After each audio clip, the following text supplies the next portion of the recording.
Terima kasih pemirsa, Anda kembali bersama kami dan kita berada di segmen Market Buzz di mana kami akan mereview terlebih dahulu penutupan dari indeks harga saham gabungan yang kemarin turun sebesar 0,27% atau 19 poin ke level 6.722. Seperti selengkapnya bisa Anda saksikan grafis terkait pergerakan dari IHSG penutupan di hari Senin kemarin. Ya, sementara itu ke Bursa Amerika, pemirsa Wall Street melemah jelang laporan keuangan perusahaan pekan ini dan data inflasi dari Amerika Serikat. Kemudian ada data dari Dow Jones Industrial Average ditutup turun 0,52% menjadi 31.173. Sementara itu indeks berbasis luas S&P 500 turun 1,15% menjadi 3.854. Nasdaq Composite Index anjlok 2,26% menjadi 11.372. Dari Amerika Serikat pemirsa kita beralih ke Eropa di mana investor wait and see data inflasi Amerika, bursa saham Eropa melemah. Di Jerman indeks DAX anjlok 1,4% menjadi 12.832. CAC 40 Prancis turun 0,61% menjadi 5.996. FTSE 100 Inggris naik tipis 0,35% menjadi 7.195 atau data selengkapnya bisa Anda saksikan di layar televisi Anda. Ya, kita ke update bursa Asia. Nikkei Jepang dibuka melemah 1,28% di level 26.469,69. Sebaliknya Kospi Korea dibuka melemah 1% di level 2.316,95. Sementara data terakhir STI Singapura itu menguat 0,06% ke level 3.131,26 dan Hang Seng Hong Kong melemah 2,77% di level 21.124,2. Oke, dan kalau kita lihat Nikkei dan Kospi yang merupakan data terbaru pada pagi hari ini, keduanya kompak melemah pemirsa ya. Kemudian kita beralih ke komoditas minyak kategori WTI melemah 1,53% di level 102,5 dolar Amerika per barrel. Nikel menguat 0,61% di level 21.880 dolar Amerika per metrik ton. Emas melemah 0,07% di level 1.930,45 dolar Amerika per troy ounce. Ya, kita ke update bagaimana posisi rupiah terhadap sejumlah mata uang utama dunia terhadap dolar Amerika Serikat. Rupiah berada level 14.972, kemudian terhadap euro di 15.032, dan terhadap pound sterling di level 17.800, dan terhadap yen Jepang ada di level 109,08.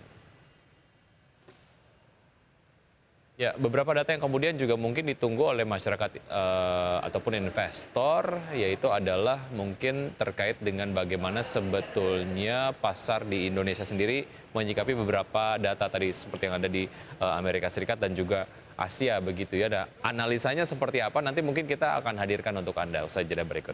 Ya, kami akan segera kembali pemirsa, pastikan Anda masih menyaksikan Market Buzz. Ya, itu tadi dia agenda ataupun beberapa informasi yang kita sudah rangkum untuk Anda pagi hari ini di News Headlines. Dan kita ke agenda ekonomi pemirsa yang menarik untuk kita cermati. Di antaranya adalah ada data mengenai neraca perdagangan di Filipina di bulan Mei, kemudian ada IHK India dan laporan bulanan OPEC. Oke, sementara dari emiten pemirsa ada RUPS sejumlah emiten seperti BTON, kemudian ada FREN, ada GDST, ada TRUK atau Truk, Turi, dan SCPI tampaknya ya yang akan RUPS, sementara untuk KOBX pembayaran dividen tunai. Demikian agenda untuk hari ini pemirsa, Selasa 12 Juli 2022, dan langsung saja kita akan berbincang bersama dengan Pak William Suryawijaya, CEO dari Yugen Bertumbuh Sekuritas. Selamat pagi Pak William. Selamat pagi Pak Frisa, selamat pagi Mas Vicky. Kabar baik. Terima kasih banyak untuk waktunya. Kabar baik juga tampaknya datang dari pertumbuhan investor di pasar modal yang sudah mencapai 4 juta begitu ya, dan didominasi oleh generasi Z dan juga generasi milenial. Anda melihat bagi yang mungkin belum membuka rekening saham sampai dengan sekarang, yang masih galau gitu ya Pak William, peluang dari pasar modal sebenarnya ke depan ini seperti apa sih? Ya, kalau kita lihat peluang, mungkin kita bicara dulu agak sedikit flashback. Kita juga mesti apresiasi dengan Bursa Efek Indonesia ya, yang sejak tahun 2013 atau 2015 itu mereka mencanangkan yang namanya sekolah pasar modal, di mana banyak sekali memberikan literasi, edukasi kepada masyarakat juga, sehingga masyarakat baik itu generasi apapun welcome untuk masuk sebagai investor di pasar modal, karena kita lihat juga saat itu indeks masih di angka sekitar kepala 4, kepala 5 yang kemudian sekarang sudah bisa sampai dengan kemarin breaking ke 7.000, itu juga menunjukkan sebenarnya capital gain yang ada di pasar modal masih cukup besar. Jadi apalagi ditambah sekarang tidak hanya generasi milenial dan generasi zilenial yang kita lihat, bahkan ada generasi pandemi kalau saya lihat itu yang banyak sekali orang masuk ke salah satunya adalah pasar modal, di mana yang mereka anggap sebagai salah satu investasi yang bisa memberikan capital gain yang cukup bagus. Baik. Jadi saya rasa kalau kita lihat untuk hingga ke masa yang akan datang, justru peluang untuk kita bisa merasakan investasi yang benar di saham itu salah satunya adalah di pasar modal ini. Oke, ngomongin soal peluang, Wiki ya. Bagi yang sudah berinvestasi di pasar modal juga, tentunya kita akan membahas sejumlah katalis, dan bagi yang baru naksir gitu ya untuk berinvestasi di pasar modal ini bisa menjadi referensi. Ada informasi mengenai jelang rilis inflasi Amerika, saham Asia termasuk IHSG tertahan di zona merah.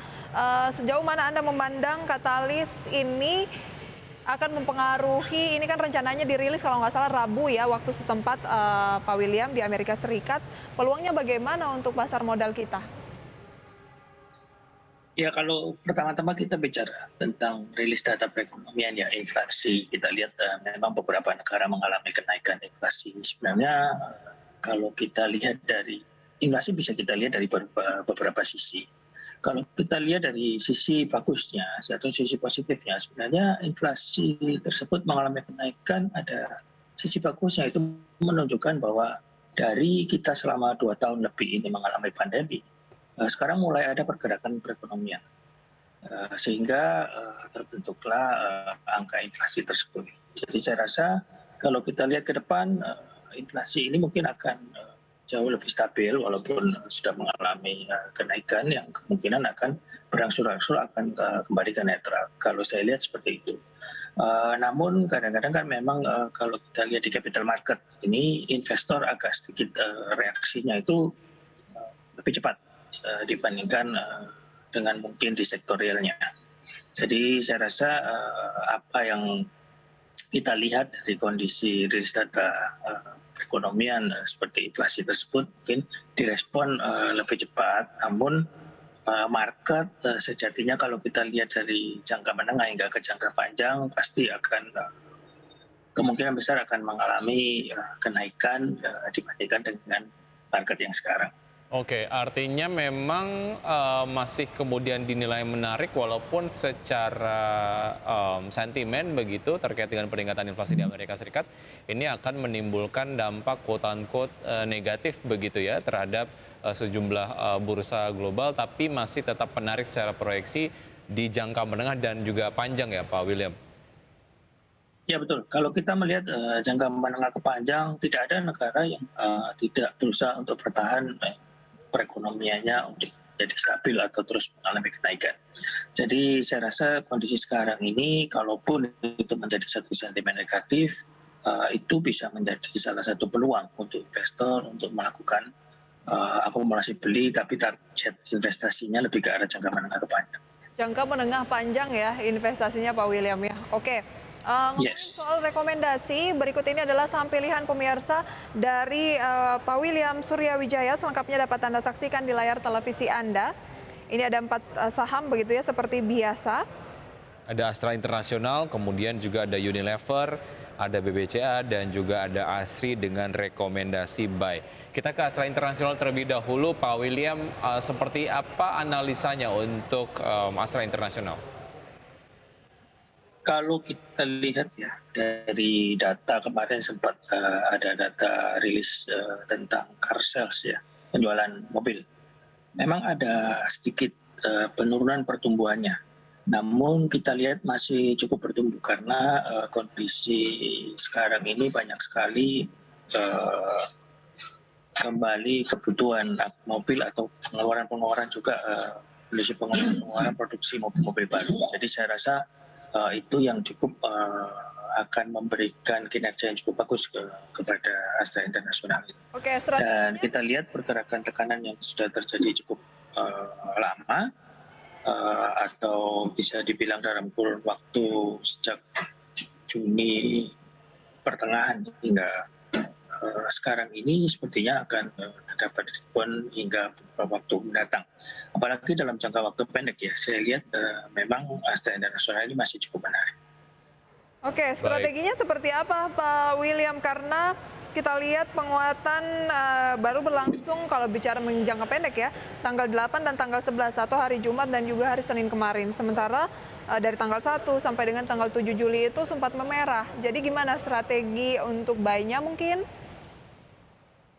Ya kalau kita lihat untuk Astra Internasional sendiri, range pergerakannya masih di antara 5875 hingga ke 6525.